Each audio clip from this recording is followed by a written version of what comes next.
Gibran dituduh gak etis saat debat kemarin. Apakah ini adil? Menurut saya etis ini menarik sekali. Boleh nggak saya balik pertanyaan ini kepada bapak-bapak yang duduk di sini? Jadi tadi kemarin ketika Prof. Mahfud mengkritik food estate, mengkritik soal hukum yang dimana beliau adalah Menko Polhukamnya, beliau adalah pembantu presiden, beliau adalah bagian dari pemerintahan tersebut. Apakah itu etis? Gus Muhaimin adalah ketua umum Partai Kebangkitan Bangsa PKB, adalah bagian dari pemerintahan saat ini. Gus Muhaimin mengkritik pemerintahan saat ini, masih menjadi bagian dari pemerintahan saat ini. Pak Tom Lembong ketika itu adalah menterinya Pak Jokowi. Sekarang menyerang Pak Jokowi, mengatakan bicara soal contekan segala macam. Apakah itu etis? Dan satu lagi yang terakhir, Pak Anies dalam debat pertama dan debat ketiga. Pak Anies ketika diberhentikan oleh Presiden Jokowi sebagai menteri, yang menolong, yang mensupport, yang menjadikan Pak Anies Gubernur DKI Jakarta namanya Bapak Prabowo Subianto. Pak Anies menyerang, membabi buta Pak Prabowo dalam debat pertama dan debat ketiga. Apakah itu etis? Mas Anies gak usah takut, disebut aja angkanya berapa gitu loh. 11 mas, dari 100.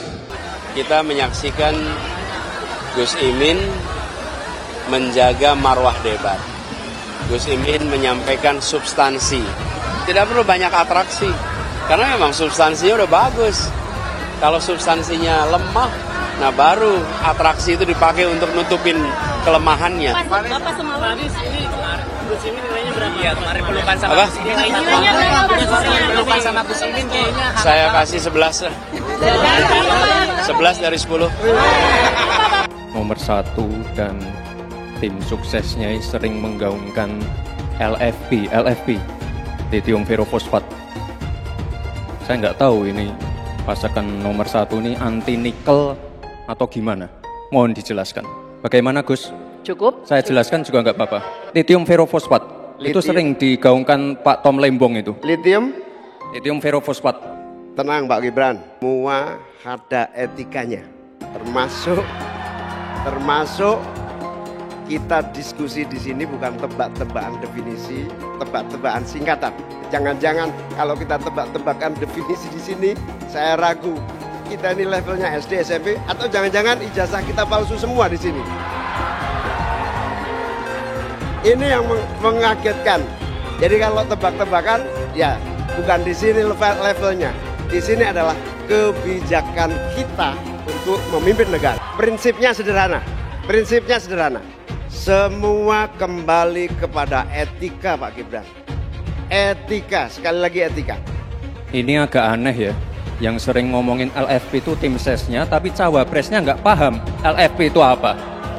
Kan aneh. Sering bicara LFP, lithium ferrofosfat. Tesla nggak pakai nikel. Ini kan kebohongan publik, mohon maaf. Tesla itu pakai nikel, Pak. Dan kita sekarang, Indonesia itu adalah negara yang punya cadangan nikel terbesar sedunia. Ini kekuatan kita, ini bargaining kita. Saya nggak tahu ya, Pak Tom Lembong dan tim sesnya sering nggak diskusi dengan cawapresnya. Masa cawapresnya nggak paham? Aneh loh.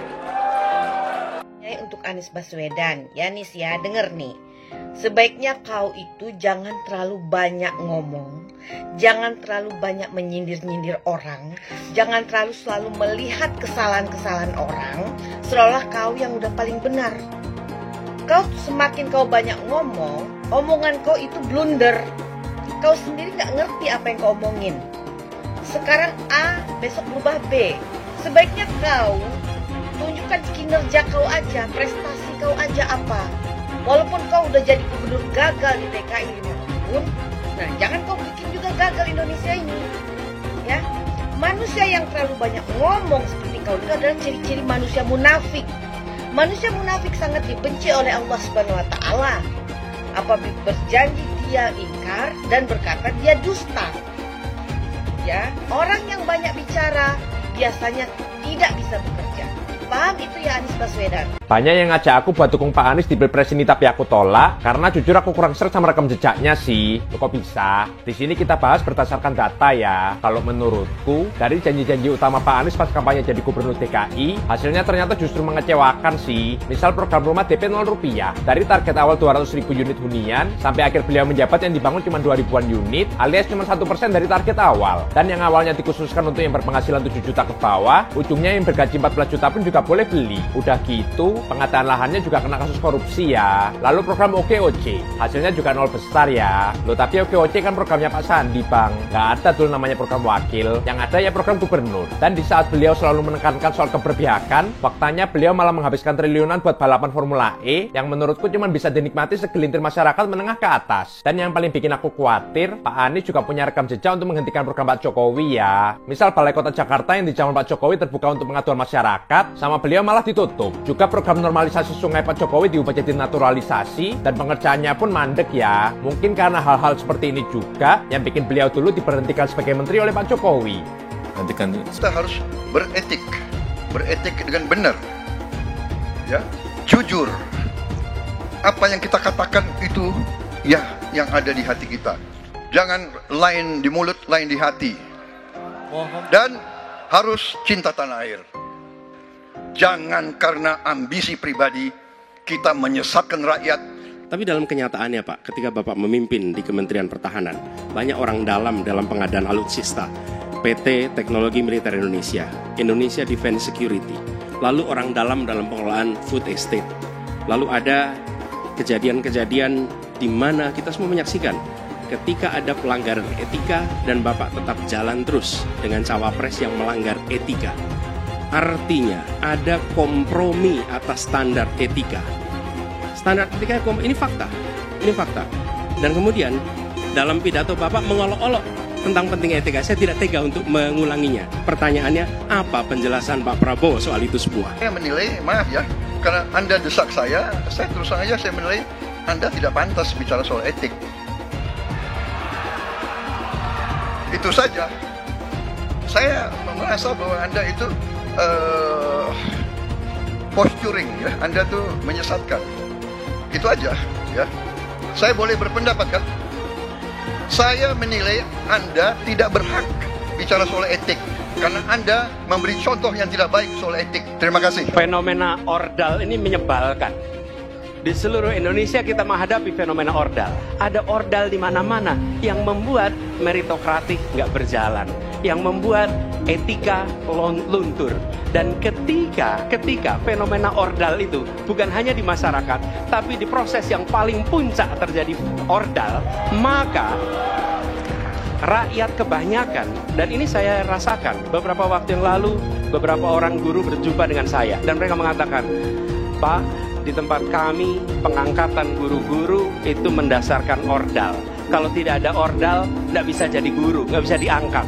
Lalu apa jawabannya? Atasan saya bilang, wong yang di Jakarta aja pakai ordal, kenapa kita di bawah tidak boleh pakai ordal? Kalau berbicara ordal, lupa waktu jadi gubernur. TGUPP, lupa dia. Ordalnya dia itu, tim sukses dia itu semua di sana. Jadi Anies itu banyak yang dia omongin, padahal dia melakukan hal yang dia pertanyakan. Jangan banyak janji di antara masyarakat hari ini. Tadi pertanyaan, jangan banyak janji. Saya ingin komentari dulu soal jangan banyak janji. Sebenarnya bagi masyarakat hari ini jangan melarang untuk punya banyak janji. Tapi bilang begini, silahkan ada janji yang banyak. Kami akan catat janjimu dan kami akan tagih janjimu. Gitu. Loh, kalau Anda melarang kami janji banyak, rugi Anda. Rugi. Bener gak? Harusnya bilang, Pak Anies, janjimu kurang banyak Pak Anies.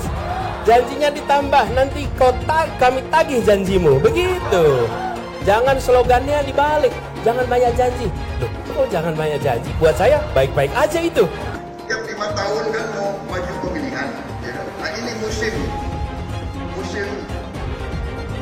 politisi, tokoh-tokoh politik. Musim apa? Obrol janji. Obrol janji. Emang lidah tak bergula. Iya kan? Hati-hati, tokoh politik yang obrol janji, ngomong doang. Saya tidak mau pemimpin masa depan menyalahkan angin di kemudian hari. Anda kalau nyindir lain kali jangan pakai angin, Mas. Mau bilang lagi, jangan salahkan angin. Saya kan sampaikan soal angin ya kemarin. Angin tak ada KTP-nya. Angin itu bergerak dari sana sini. Ketika polutan yang muncul dari pembangkit listrik tenaga uap mengalir ke Jakarta, maka Jakarta punya indikator, karena itu Jakarta mengatakan ada polusi udara. Ketika anginnya bergerak ke arah Lampung, ke arah Sumatera, ke arah Laut Jawa, di sana tidak ada alat monitor. Ada orang yang bilang jangan cerita soal angin, maka dia tidak menghormati ilmu pengetahuan. Mas Anies, Mas Anies. Mas Anies, Mas Anies, masa sih angin kok sampai nggak punya KTP lo ya? Angin keluar, angin masuk, angin keluar, masuk angin, angin dodo ya, angin puting beliung, wes angin-anginan itu kok semua bisanya nggak punya KTP itu lo ya? Angin dari Jakarta ke Lampung ke Sumatera ke Jawa itu ya, kok bisanya liar begitu? Sama seperti air hujan ya, air hujan itu yang banjir itu bukan banjir ya, itu air parkir ya, air yang parkir Mas Anies, Mas Anies. Mau punya pemimpin yang seperti itu ya, mau punya pemimpin yang seperti itu, dikiranya rakyat ini bodoh semua kali ya. Air hujan jatuh ke bumi, nggak boleh masuk gorong-gorong. Yang banjir itu bukan banjir, itu parkir. Mas Anies, Mas Anies. Mas Anies pernah jadi gubernur 5 tahun di DKI. DKI menerima indeks polusi tertinggi di dunia.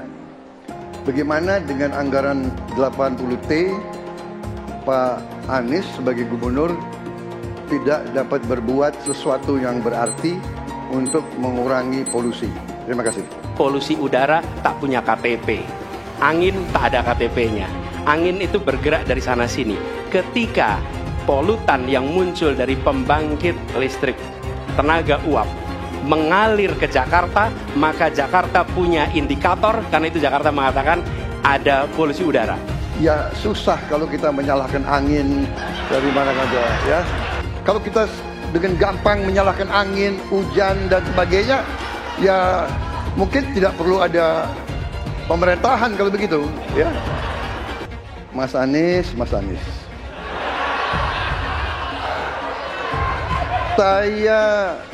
Saya berpendapat Mas Anies ini agak berlebihan.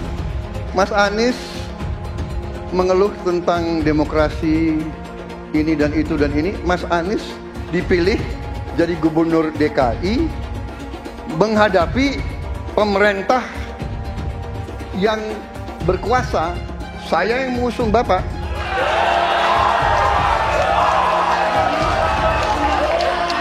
Kalau demokrasi kita tidak berjalan, tidak mungkin Anda jadi gubernur.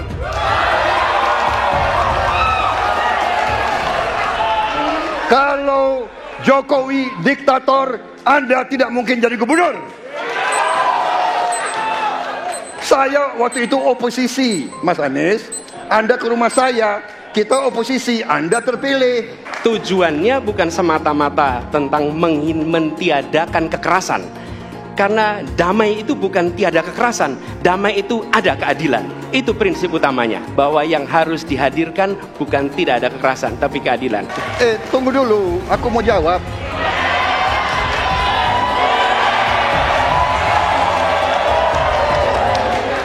Jadi, benar keadilan. Benar sekali, harus ada keadilan. Tetapi saya mau mengatakan, tidak sesederhana itu, Pak Anies. Ada faktor-faktor lain, Pak Anies.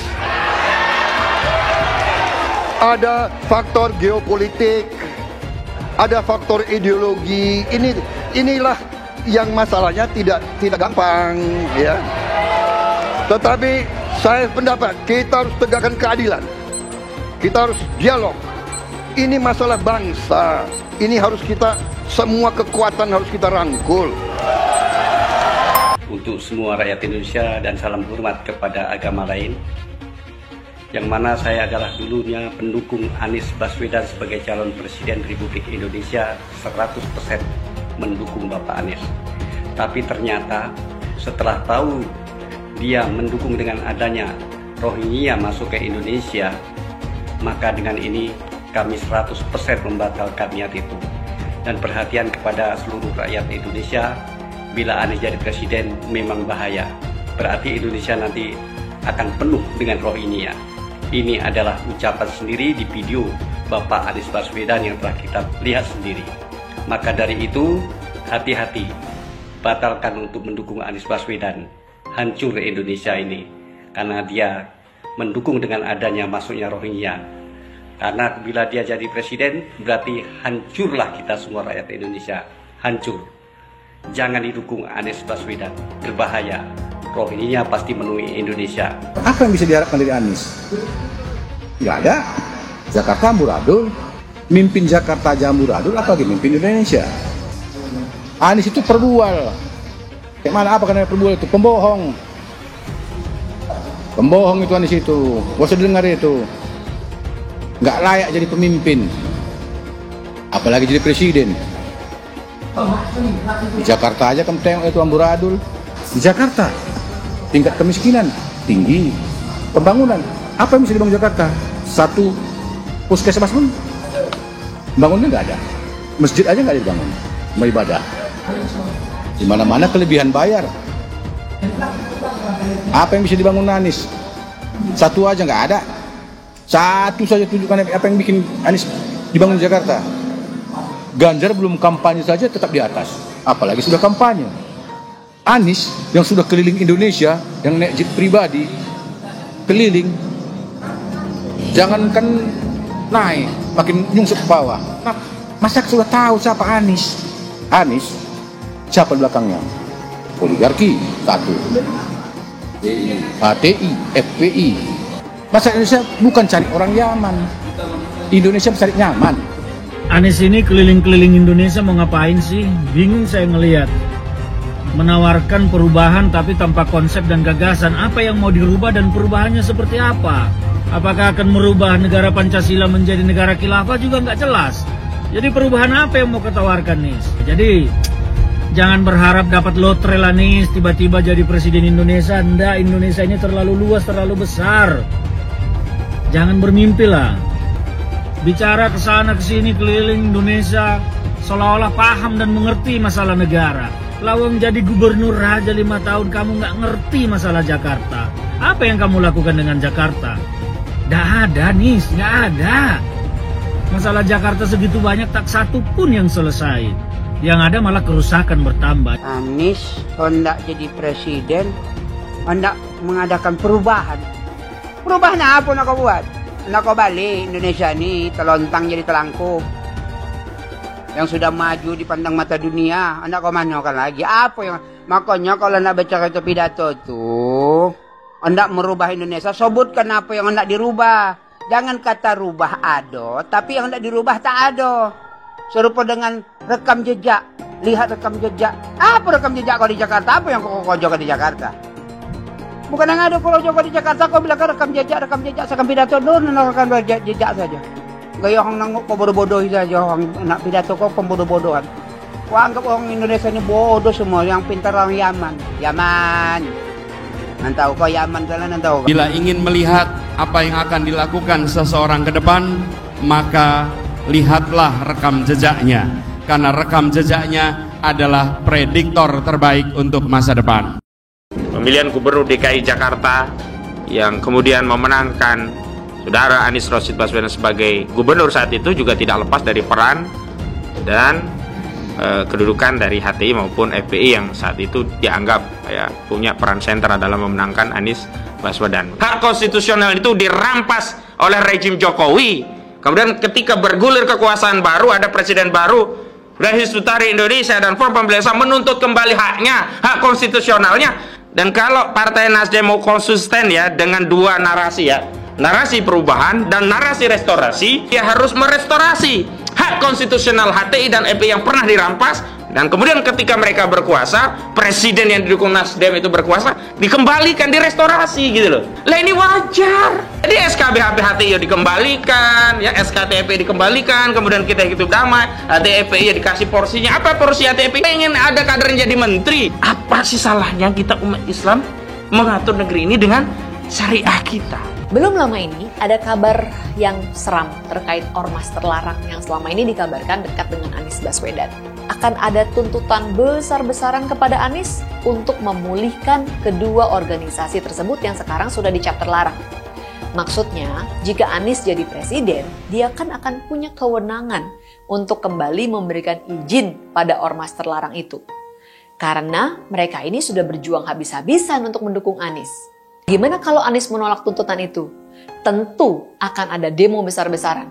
Mungkin bahkan akan ada gelombang demo berjilid-jilid karena mereka telah dikecewakan oleh Anies, padahal sudah didukung dari awal.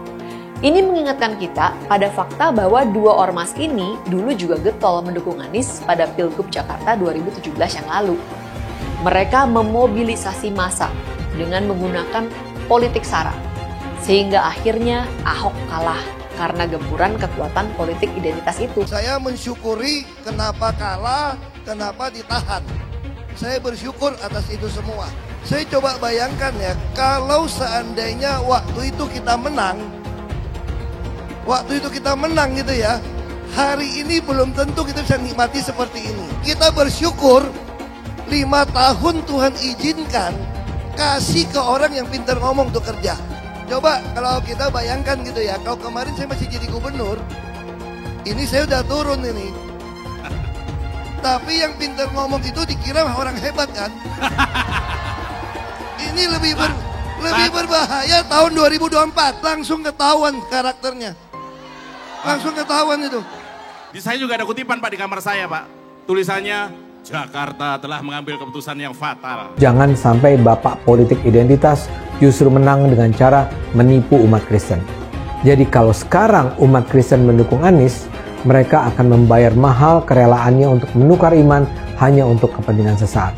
Kita tahu Anies lahir dari apa? Politik identitas.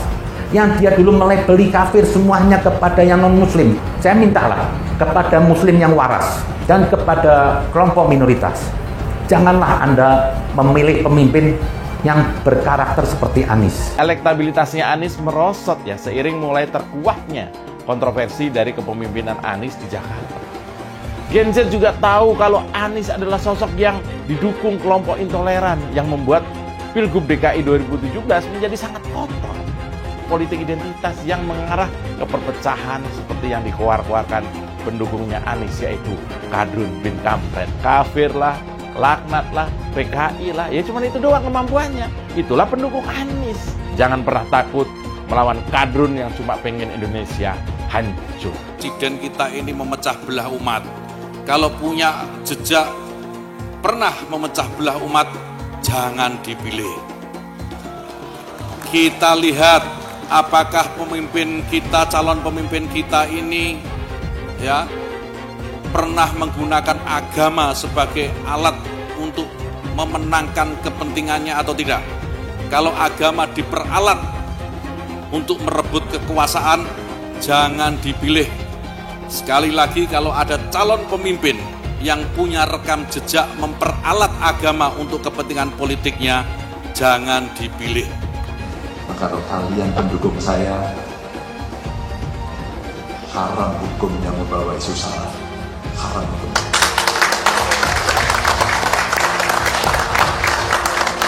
Kita sudah lelah dengan isu itu. Kita menjadi bangsa yang terbelah. Dan untuk mengembalikan susah.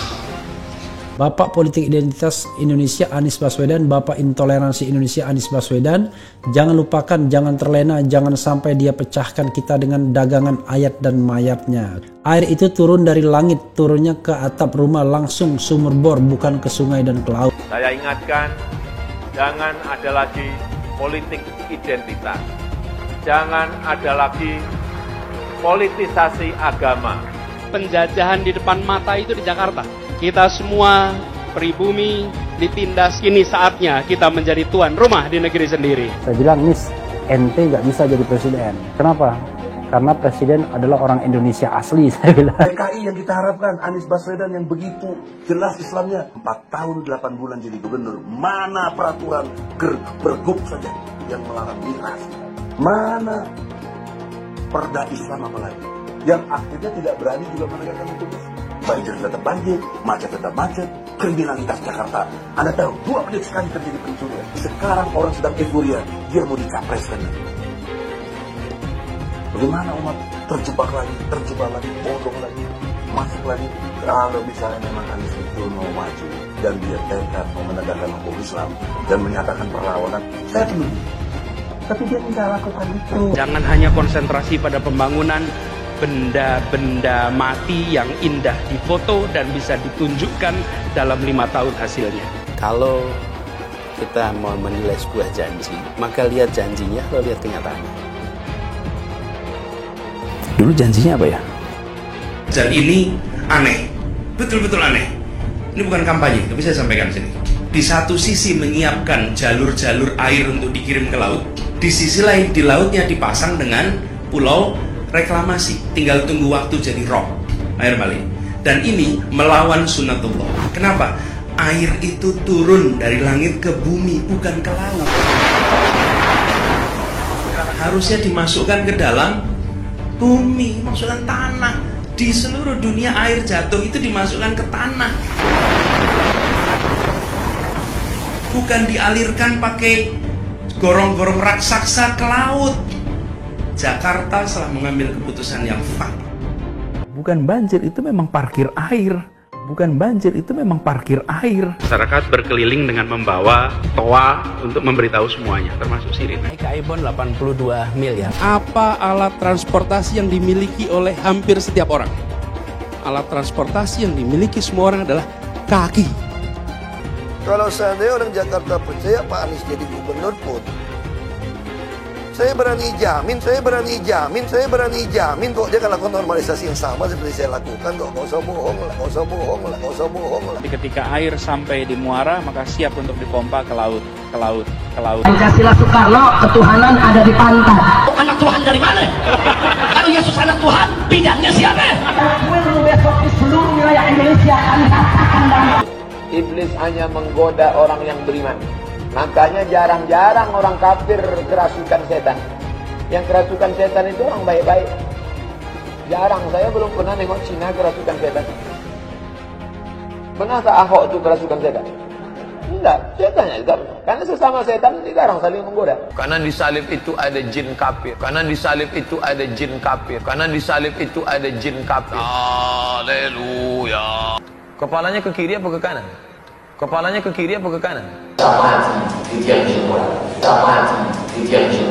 Kita percaya salib itu lambang mulia, bukan jin.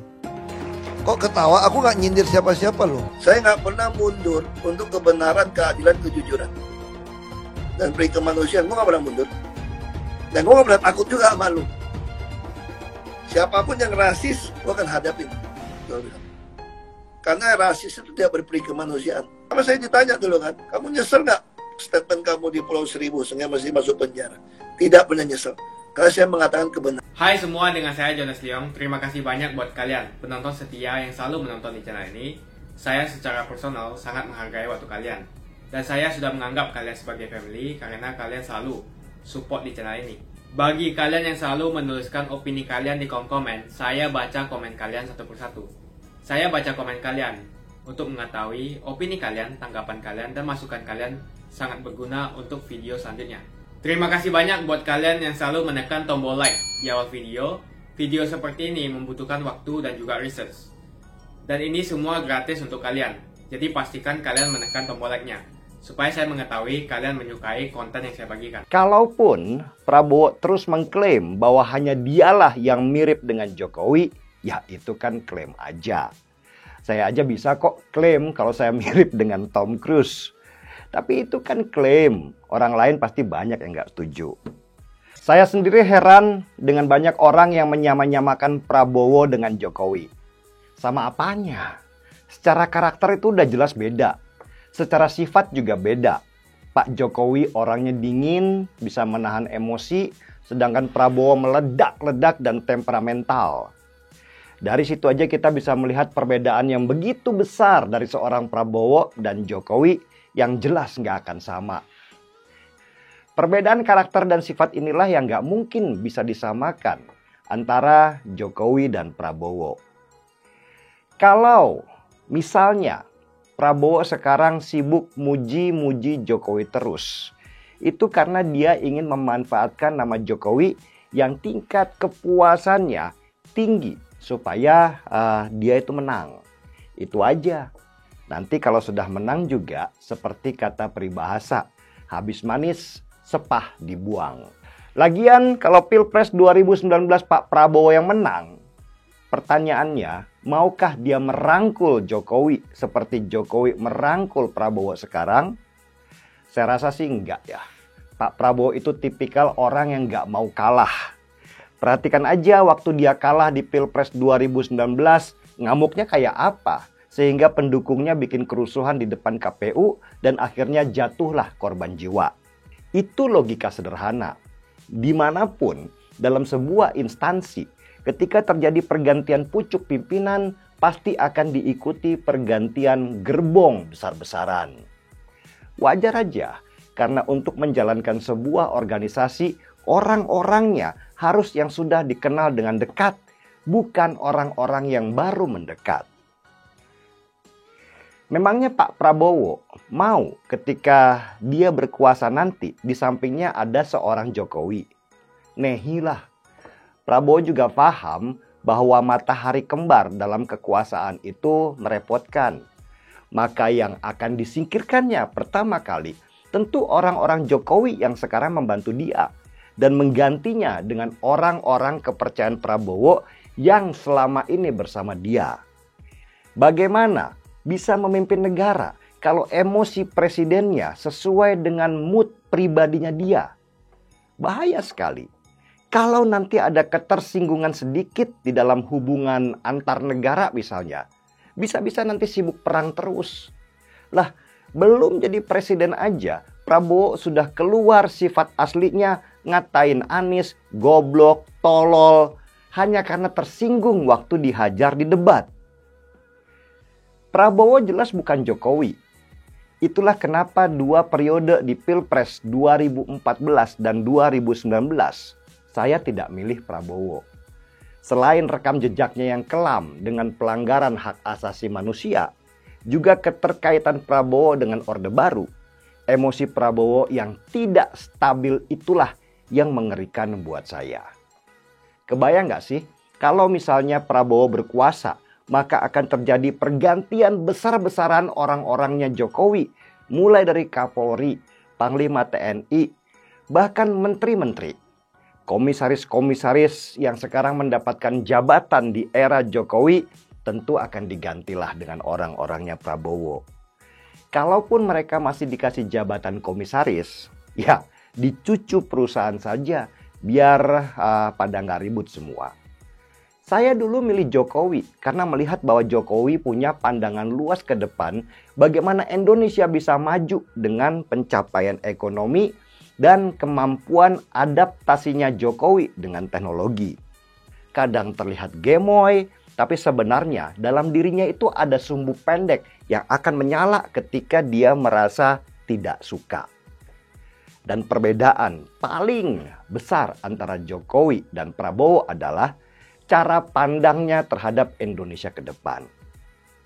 Yang terjadi nanti akan seperti Kim Jong-un, Presiden Korea Utara, yang secara persenjataan di negaranya dinilai kuat, tetapi ekonomi masyarakatnya sangat lemah karena uang yang seharusnya untuk memperkuat ekonomi malah sibuk dibelikan senjata. Rakyat akan dikorbankan ekonominya karena ketakutan Prabowo yang berlebihan. Kebayang nggak? Ketika dunia berubah dengan teknologi, Prabowo pasti gagap dengan perubahan itu karena ketidakmampuannya untuk beradaptasi. Yang dilakukan oleh Prabowo adalah terus-menerus beli alutsista, beli senjata, seakan-akan kita akan mendekati perang.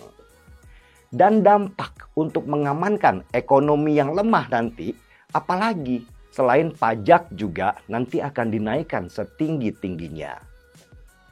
Kalau Prabowo itu, cara pandangnya itu masih jadul banget. Coba perhatikan ketika debat di tahun 2019.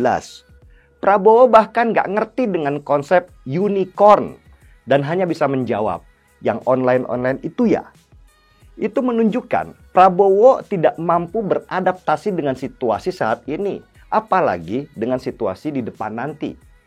Itu memang karakter aslinya Prabowo dan tidak bisa dipaksakan juga dia untuk bicara teknis dengan data. Prabowo bukan orang yang mampu bicara data. Dia hanya kuat di retorika. Coba saja perhatikan lagi, ketika dia menjadi pembicara, yang ada itu cuman motivasi saja tanpa ada sebuah rencana teknis dan strategis yang matang. Saya tidak bisa membayangkan apa yang terjadi seandainya Prabowo nanti memerintah. Apalagi di sampingnya ada anak bau kencur yang sama sekali nggak punya pengalaman di dalam mengatur negara yang begini besar. Jadi di mananya sih Prabowo itu mirip dengan Jokowi? Nggak ada sama sekali. Beda jauh. Dan ini yang membuat saya sejak dulu tidak memilihnya menjadi pemimpin tertinggi di negara ini. Kalau Anies maju sebagai calon presiden, pasti dia akan menggunakan politik identitas. Ini adalah jawaban yang dilandasi dengan akal sehat dan melacak jejak politik di masa lalu. Ganjar misalnya, nasionalis tulen, PDIP tulen. Dia tidak akan mungkin memanfaatkan alasan agama, suku, ras untuk mengangkat dirinya atau menjatuhkan lawannya. Ini bukan saja karena elektabilitas yang sudah tinggi, tapi juga karena dia tidak mungkin mendorong masyarakat memilih dengan alasan identitas. Ganjar sebenarnya dikenal sebagai muslim yang taat, tapi dia tidak akan mengangkat isu itu untuk memenangkan kursi kepresidenan.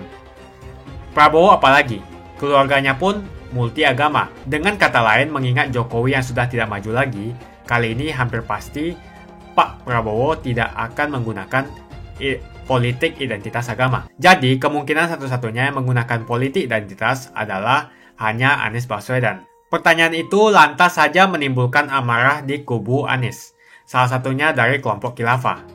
Orang kepercayaan Anies menyatakan politik identitas adalah framing yang selalu dibangun untuk menyudutkan, padahal selama kepemimpinan Anies Baswedan sebagai gubernur tidak sekalipun Anies membeda-bedakan warga berdasarkan agama dan ras. Buat saya, apakah benar menyebut politik identitas itu adalah sekedar framing untuk menyudutkan Anies? Saya akan membantah pernyataan itu. Kubu Anies terus berusaha mengaburkan makna politik identitas. Mereka berulang kali bilang bahwa identitas adalah hal yang alamiah dalam kehidupan manusia. Jadi apa salahnya dengan menonjolkan identitas keislaman seorang calon presiden? Tapi saya yakin Anies tahu yang dimaksud dengan politik identitas adalah politik yang menggunakan agama sebagai alasan mengapa seorang kandidat harus dipilih atau mengapa seorang kandidat jangan dipilih. Politik identitas ini sangat berbahaya. Politik identitas membuat masyarakat menjadi tidak rasional dalam berpolitik.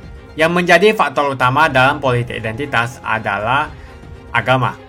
Seorang kandidat akan dipilih karena agamanya, terlepas dari apakah dia melakukan korupsi atau melakukan pelanggaran HAM. Ketika politik identitas digunakan, maka ini akan berpotensi konflik, karena usai pemilihan, konflik itu akan terus berlangsung dalam waktu yang lama. Masalahnya, ada alasan yang cukup kuat untuk menduga bahwa Anies sangat mungkin menggunakan politik identitas, yang memang dikatakan normal ketika menjabat sebagai gubernur DKI. Dalam proses menjadi gubernur, kubu Anies jelas-jelas menggunakan agama sebagai alasan untuk menjatuhkan Ahok. Anies jelas-jelas menggunakan agama sebagai alasan untuk menjatuhkan Ahok, sampai akhirnya Ahok dipenjara. Jadi ada track record sebelumnya bahwa Anies bisa menggunakan politik identitas untuk mencapai tujuannya. Anies sangat mungkin menggunakan politik identitas karena ini memang keunggulan komparatif dari Anies. Dia mungkin saja seorang doktor dari Amerika Serikat, tapi rekam jejak kepemimpinannya sangat tidak bagus. Dia gagal sebagai rektor Paramadina, gagal sebagai menteri, dan gagal sebagai gubernur. Jadi agama digunakan untuk membangun dukungan terhadap Anies. Itu saja opini saya. Pastikan Anda menekan like di video ini dan bagikan video ini ke teman dan family Anda supaya mereka mengetahui informasi ini. Jangan lupa tekan tombol subscribe dan bunyikan tombol loncengnya supaya kamu tidak ketinggalan info dari channel Jonas Leong. Dan saya akan jumpa kalian di video selanjutnya.